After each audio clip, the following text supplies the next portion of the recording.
Political science বা Indian পলিটির উপরে কিছু এমসিকিউ ডিসকাশন করব, ইন্ডিয়ান পলিটি। ওকে, সো আজকে প্রায় 40টার মতো কোশ্চেন আমি ডিসকাশন করব। এগুলো আমাদের আপকামিং কম্পিটিটিভ এক্সামের জন্য খুব important. So listen to me very carefully. First question is, ঠান্ডা লড়াই কোন দুই আদর্শের সংজ্ঞা? আমরা জানি কোল্ড ওয়ার, এই যে কোল্ড ওয়ার এটা শুরু হয়েছিল কখন? আফটার সেকেন্ড ওয়ার্ল্ড ওয়ার, দ্বিতীয় বিশ্বযুদ্ধের পর। আমরা জানি সেকেন্ড ওয়ার্ল্ড ওয়ার কখন হয়? সেকেন্ড ওয়ার্ল্ড ওয়ার জার্মানি যখন পোল্যান্ডকে অ্যাটাক করে, যেটা হচ্ছে সেপ্টেম্বর মাসের 1 তারিখে, 1 সেপ্টেম্বর 1939। ওকে, এই কোল্ড ওয়ার সেকেন্ড ওয়ার, এটা হচ্ছে সেকেন্ড ওয়ার্ল্ড ওয়ার।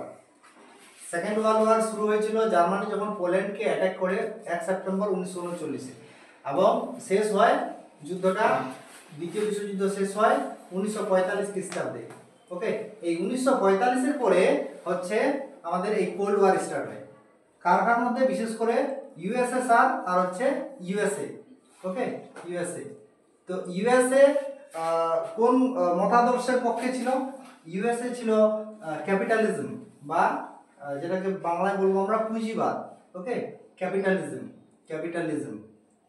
আর ইউএসএসআর এই দেশটা ছিল কিসের, কোন মতাদর্শের পক্ষে? যেটা ছিল সাম্যবাদ বা কমিউনালিজম। ওকে, এটা ছিল কমিউনিজম বা সাম্যবাদ। এটাকে বাংলায় বলবো সাম্যবাদ। এটা হচ্ছে পুঁজিবাদ। ঠিক আছে? তো কোল্ড ওয়ার বেসিক্যালি কোন দুটা দেশের মধ্যে হয়? কোন দুইটা দেশের মধ্যে? ইউএসএসআর আর ইউএসএ। এটা মতাদর্শগত সংঘাত। ঠিক আছে, মতাদর্শগত সংঘাত এটা। সো মানে এটা হচ্ছে সামনাসামনি লড়াই হবে না। ঠিক আছে, সামনাসামনি লড়াই হবে না। এটা হচ্ছে ভিতরে ভিতরে আর কি, এক দেশ, এই দেশ কিছু দেশকে সাপোর্ট করবে, এই দেশ কিছু দেশকে সাপোর্ট করবে, এইভাবে আর কি লড়াইটা চলতো এই দুটা দেশের মধ্যে। ওকে, সো এখানে কোশ্চেন যেটা বলছে যে ঠান্ডা লড়াই কোন দুই আদর্শের সংঘাত? একটা হচ্ছে সাম্যবাদ আর একটা হচ্ছে পুঁজিবাদ। সাম্যবাদ ও পুঁজিবাদ এই দুইটা আদর্শের মধ্যে লড়াই। এটা হচ্ছে আমাদের ফার্স্ট কোশ্চেন। ওকে, নেক্সট কোশ্চেন যেটা, ঠান্ডা লড়াই প্রকৃতপক্ষে শুরু হয় কখন? আমরা যেটা জানি ঠান্ডা লড়াই শুরু হয় দ্বিতীয় বিশ্বযুদ্ধের পর। এই যে সেকেন্ড ওয়ার্ল্ড ওয়ার যেটা শেষ হয়েছিল 1945 খ্রিস্টাব্দে। ওকে, 1945 খ্রিস্টাব্দে আই থিঙ্ক অক্টোবর মাসের 1 তারিখ হবে। হ্যাঁ, 1 তারিখ কি 2 তারিখ, যাই হোক 1945-এ যুদ্ধ শেষ হয়। এখানে একটা জিনিস মনে রাখতে হবে, যুদ্ধ শেষের পরে, এই যুদ্ধ দ্বিতীয় বিশ্বযুদ্ধের পরে কিন্তু এই কোল্ড ওয়ারটা শুরু হয়। এটা হলো 2 নম্বর কোশ্চেন। তো 1945-এ আমরা জানি যে 1945 যখন বিশ্বযুদ্ধ শেষ হয়ে গেল, গোটা বিশ্বে শান্তি স্থাপনের জন্য একটা সংগঠন বা একটা সংস্থা এস্টাবলিশ হয়েছিল, যেটার নাম হচ্ছে ইউনাইটেড নেশন। এটা আমরা জানি। ইউনাইটেড নেশন এস্টাবলিশ হয়েছিল কখন? 1945 খ্রিস্টাব্দে 24 অক্টোবর, 24th অক্টোবর। ওকে, 24th অক্টোবর 1945 এটা হচ্ছে ইউনাইটেড নেশন এস্টাবলিশ হয়েছিল। আমরা জানি ইউনাইটেড নেশনের টোটাল মেম্বার আছে, member country 193। These are the most important points, so keep it in your mind. Okay, next, মার্কিন যুক্তরাষ্ট্রের নেতৃত্বে গড়ে ওঠা সামরিক জোট হলো, যেটা আমরা জানি সিয়াটো, SEATO। এটা হচ্ছে 1954 সালে এস্টাবলিশ হয়েছিল। এটা lead by USA and UK, এইসব মেম্বার কান্ট্রি ছিল। লিড বাই ইউএসএ, ইউকে, এইসব মানে united state of America, united kingdom, এইসব দেশগুলো ছিল এই সিয়াটোর মেম্বারশিপ। কিন্তু নেতৃত্ব দিয়েছিল কে? USA, united state of America. আর এটা মনে রাখতে হবে যে 1954 সালে সারা বিশ্বের মধ্যে প্রথম জিএসটি লাগু করেছিল কোন দেশ? ফ্রান্স। এই 1954-এই হয়েছিল জিএসটি। আর আমাদের ইন্ডিয়াতে হচ্ছে 2017 1st of July। Okay, GST লাগু হয়েছিল ফার্স্ট আমাদের দেশে। সো ফ্রান্সে প্রথম জিএসটি লাগু হয়েছিল 1954 সালে। এই 1954 সালে সিআরও এস্টাবলিশ হয়েছিল আমেরিকার নেতৃত্বে বা ইউএসএ নেতৃত্বে। ওকে, সিআরও ফুল ফর্ম কি? South east Asia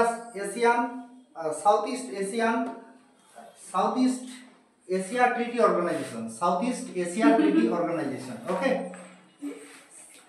south east Asia treaty organization, এটা ছিল আমাদের সিআরওর ফুল ফর্ম। নেক্সট হচ্ছে আমরা যেটা কোশ্চেন পাবো, বর্তমান বিশ্ব মূলত, বর্তমান বিশ্ব এটা কি? এটা হচ্ছে এক মেরু কেন্দ্রিক, মানে ইউনিপোলারাইজেশন। মানে মেইনলি এখন যদি দেখি আমরা যে ইউএসএ পাওয়ারফুল, কিন্তু আমরা কোন দিকে যেতে শুরু করেছি? মাল্টিপোলারাইজেশনের দিকে। মানে আমরা কোনো দেশ চায় না যে কারো কথায় আমরা চলি, ঠিক আছে? কোনো দেশের মানুষ বা কোনো দেশের সরকার বা কোনো দেশ চায় না যে আমরা আমাদেরকে কেউ বাইরে থেকে কন্ট্রোল করুক। সো আমরা কোন দিকে এগোচ্ছি? ইউনিপোলারাইজেশন থেকে মাল্টিপোলারাইজেশন। ওকে, ইউনিপোলারাইজেশন থেকে মাল্টিপোলারাইজেশনের দিকে এগোচ্ছি আমরা। ওকে, এটা হচ্ছে আমাদের জার্নি শুরু হয়েছে। মানে সারা বিশ্বে আর কি এই পন্থাটা, সারা বিশ্বের দেশগুলো, বিশ্বে যত দেশ আছে তারা সবাই চাচ্ছে আমরা নিজের মতো করে চলি। সো আমরা বর্তমান বিশ্ব মূলত স্ট্যাটিক কোশ্চেন যদি হয় এটা, তাহলে এটা বলতে হবে আমাদের এক মেরু কেন্দ্রিক।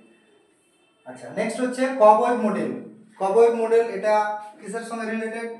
যদিও এটা ইকোনমিক কনসেপ্ট আছে, কিন্তু এখানে যদি দেখি আমরা, এটা হচ্ছে বহু মেরু কেন্দ্রিক বিশ্বের ধারণা দেয়। এই কবওয়েভ মডেলটা আপাতত এইটুকু মনে রাখতে হবে আমাদের, যে কবওয়েভ মডেল হচ্ছে বহু বিশ্ব মেরু কেন্দ্রিক ধারণা বা বহু মেরু কেন্দ্রিক বিশ্ব। নেক্সট হচ্ছে ম্যাচিং আছে একটা। এই ম্যাচিংটাতে ফার্স্টে কি বলেছে? ফার্স্টে যেটা আছে যে ঠান্ডা লড়াইয়ের সমাপ্তি। আমরা জানি যে কোল্ড ওয়ার, এই কোল্ড ওয়ার শুরু হয়েছিল বিশেষ করে ইউএসএসআর আর ইউএস এর মধ্যে। এই ইউএসএসআর যখন ডিস্ট্রয় হয়, এটা কখন ডিস্ট্রয় হয় আমরা জানি 1991 খ্রিস্টাব্দে, 1991 ডিসেম্বরে। সো ইউএসএসআর যখন কোলাপস হয়ে গেল, তখন কিন্তু এই এটা তোমার যেটা হচ্ছে ঠান্ডা লড়াইয়ের সমাপ্তি হয়ে যায়। ইউএসএসআর যখন ডিস্ট্রয় হয়ে যায়, কোলাপস হয়ে যায়, তখন কিন্তু ঠান্ডা লড়াইয়ের সমাপ্তি ঘটে। আর একটা ওয়ার্ড আছে ম্যাচিংটাতে, গ্লাসনস্ট।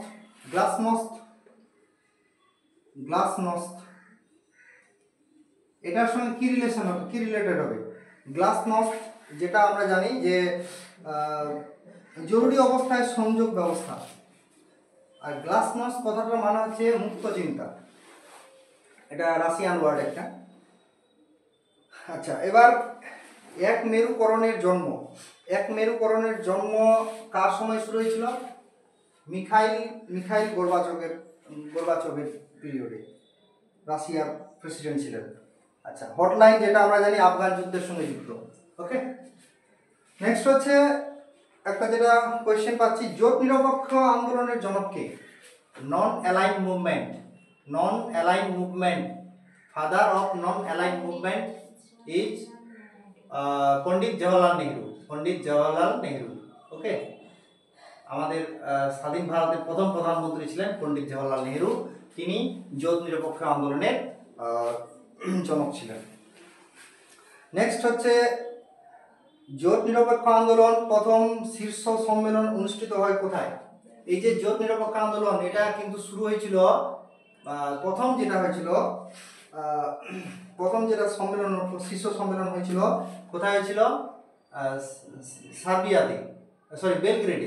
বেলগ্রেড হচ্ছে সার্বিয়ার রাজধানী। Okay, capital city of Serbia. So এখানেই হচ্ছে 1961 খ্রিস্টাব্দে এখানেই প্রথম আর কি সম্মেলনটা হয় নন অ্যালাইন মুভমেন্টের জন্য, জোট নিরপেক্ষ আন্দোলনের জন্য। জোট নিরপেক্ষ মানে কি? যে আমরা ইউএসএসআর বা ইউএসএ কারো দিকে থাকবো না, কারো মানে কন্ট্রোলে থাকবো না। ওকে, নেক্সট হচ্ছে অ্যাসারশন আর রিজন বেস কোশ্চেন একটা আছে কি, যে 1942 সালের অ্যাসারশন যেটা বলছি, 1942 সালের 1 জানুয়ারি সংগঠিত ওয়াশিংটন সম্মেলনকে সম্মিলিত জাতিপুঞ্জের ঘোষণা নামে অভিহিত করা হয়। ইয়েস, এটা রাইট। 1942 জানুয়ারি মাসের 1 তারিখে যেটা হয়েছিল ওয়াশিংটন সম্মেলন, এখানেই জাতিপুঞ্জের ঘোষণাটা হয়েছিল। যেটা আমরা জানি জাতিপুঞ্জ এস্টাবলিশ হয়েছিল লাস্টে কখন, 1945 সালের 24 অক্টোবর, কিন্তু ফার্স্ট ঘোষণাটা এখানে হয়েছিল ওয়াশিংটনে। ওকে, আর এর রিজনটা বলছে শান্তি স্থাপনের উদ্দেশ্যে সর্বপ্রথম সম্মিলিত জাতিপুঞ্জ কথাটি এই সম্মেলনে ব্যবহার করা হয়। শান্তি স্থাপনের উদ্দেশ্যেই আর কি হয়েছিল এটা। ওকে, তো